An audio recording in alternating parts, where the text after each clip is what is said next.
Welcome to This Explainer. Today, we're diving into something pretty amazing. We are tracing the fascinating foundations of human society itself. We're going to move dynamically from the most intimate unit we know, the family, all the way out to the incredibly complex, interconnected web of modern communities. Think of it like watching a single drop of water hit a pond. We're going to map out how the values forged right in our living rooms ripple out to literally shape the entire world around us. Okay, really quick, here is our roadmap for today. We'll kick things off with Section 1, the fundamental family unit, move into Section 2, language and deep bonds, then hit Section 3, duty, service, and sacrifice. After that, we'll expand into Section 4, expanding the circle, community, and finally wrap up with Section 5, modern interdependent communities. We're starting off with this absolutely beautiful thought from the ancient philosopher Tiruvallur. Love and dharma are the flower and fruit of family life. It's a perfect way to set the stage for our first core concept, It tells us that families, well, they aren't just biological accidents. They're more like gardens where duty and care are actively cultivated. So, on to Section 1, the fundamental family unit. Let's actually explore that garden, the most ancient fundamental building block of any society. In Indian society today, you'll often see two main types of family structures operating right alongside each other. You've got the bustling, energetic joint family spanning multiple generations, sharing a single home and basically a single life. And then you have the smaller, tighter-knit nuclear family. Now, a joint family isn't just large, it's intergenerational. We're talking grandparents, parents, uncles, aunts, and cousins all living under one roof.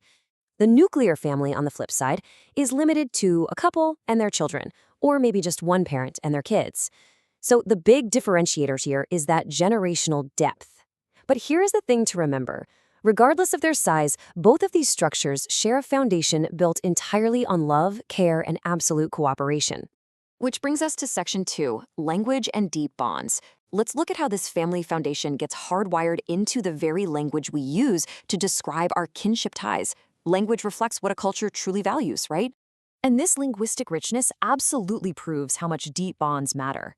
In English, we use catch-all words. Take the word cousin, for example. But Indian languages, they have a massive, highly specific vocabulary for relatives. In Hindi, you've got specific terms like bua, tau, chacha, masi, nana, and nani. But here's the part that blows my mind. Try to find an exact translation for the word cousin in an Indian language. You actually won't. Why? Because cousins are intrinsically viewed as simply brothers and sisters. The language itself literally refuses to distance them. All right, Section 3, duty, service, and sacrifice. Because beyond biology and the words we use, these deep bonds require actual action. Let's look at the core values that keep a family unit running day in and day out. To really see this in action, let's meet Shalini's family down in Kerala. In her home, principles like dharma, which means doing your duty, along with seva, meaning service, and tyaga, meaning sacrifice, well, they aren't just abstract ideas you learn in a textbook. They are lived, breathing realities practiced right at home every single day. So, picture this. Shalini's uncle was facing severe financial difficulties because his wife had just lost her job, and the huge festival of Onam was right around the corner. Instead of just looking out for themselves, Shalini's parents took her uncle's entire extended family out shopping. Now, because the budget had to stretch across everyone, Shalini couldn't get this fancy silk dress she really wanted. She had to settle for a simple cotton one instead. But what was the outcome? The entire family got new clothes, and they celebrated the festival together, happily. Shalini didn't mind at all. She gave up what she wanted so the collective whole could celebrate. That right there is family duty. That is tyaga in action. Now, let's travel way up northeast to a village in Meghalaya to meet Tenzing's family. Here, the idea of duty looks a little bit different, but it's just as powerful. The roles and responsibilities in this household are just beautifully shared across the board. Notice how every single person in the family plays a vital part. The mom creates traditional fabrics in a local cooperative. The dad runs a grocery store, sure, but he also steps right up to cook, clean, and do social work in their colony. The grandparents are sharing wisdom, telling stories, and helping the kids with homework. And what's really fascinating is how the parents actively discuss special expenses together to save up for unexpected needs. By stepping up across all these different domains, they are perfectly modeling what interdependence looks like for their children. Moving to Section 4, expanding the circle, community. Let's dive into what happens when these exact family values of service and sacrifice finally cross the physical threshold of the home.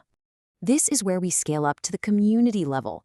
And really, a community is simply a group of connected people and families who come together for shared reasons, mutual support, organizing festivals, and managing resources. It's essentially the family unit, just multiplied. For a really brilliant illustration of this, you have to hear about Kamal Parmar. He's the owner of a small auto fabrication workshop in Ahmedabad, Gujarat. More than 20 years ago, he noticed these underprivileged kids right out on his street who had either dropped out or just never been to school at all. And he didn't just walk past them. He decided right then and there that they were part of his extended community. Talk about a ripple effect. He started providing daily free tuition and even free dinner to these kids. He ran the classes every single evening after his own exhausting workday. Soon enough, 150 children were showing up. But the best part? It didn't stop with him. His single act of sacrifice actually inspired local school teachers to start volunteering their time too. Even older students from regular schools joined in to teach and to learn from the kids. One of those volunteers famously said, "We went there to teach, instead we learned a lot from them." And that spirit of pitching in and helping each other out, that has evolved right alongside us as a society. It's like a progression. Step 1, back in the day, started with agricultural support. Families physically coming together to prep land, sow seeds, and harvest. Step 2, this evolved into unwritten traditional rules, especially in tribal and village communities, to make sure everyone safely shared natural wealth, things like secure access to water, grazing lands, and forest produce. And then step 3 flows directly into what we have today, modern urban regulations, where we create formal rules around how we use shared spaces. Which brings us perfectly to our final section, Section 5, Modern Interdependent Communities. This is the massive, overlapping web that you and I navigate every single day. Today, our communities often look like residents' welfare associations in urban areas. These groups literally create their own interdependent rules. They manage the waste, they ensure common areas stay clean, and they set the ground rules for shared spaces. They rely on municipal workers, trading communities for their supplies, and heavily on each other. It really goes to show that total independence, actually, scratch that. It's mostly an illusion. We are all deeply, deeply interdependent. It's kind of amazing to realize just how flexible the whole concept of a community really is. Think about your own life for a second. A community encompasses religious groups, regional ties, professions, and yeah, even your school's drama club. You belong to multiple, overlapping communities at the exact same time, and every single one of them relies on the others to function. So we've zoomed all the way out from the deep, unspoken bonds of a joint family to the massive, overlapping grids of our modern world. And I want to leave you with this provocation to think about. In our incredibly complex, overlapping society, who are all the people outside your immediate family that are supporting you through their work today? From the food sitting on your table right now to the safety of the streets you walk on, take a moment to realize just how deeply connected your daily life is to a massive community you might never even see. Thanks so much for joining me on this explainer, and keep exploring all those invisible connections around you.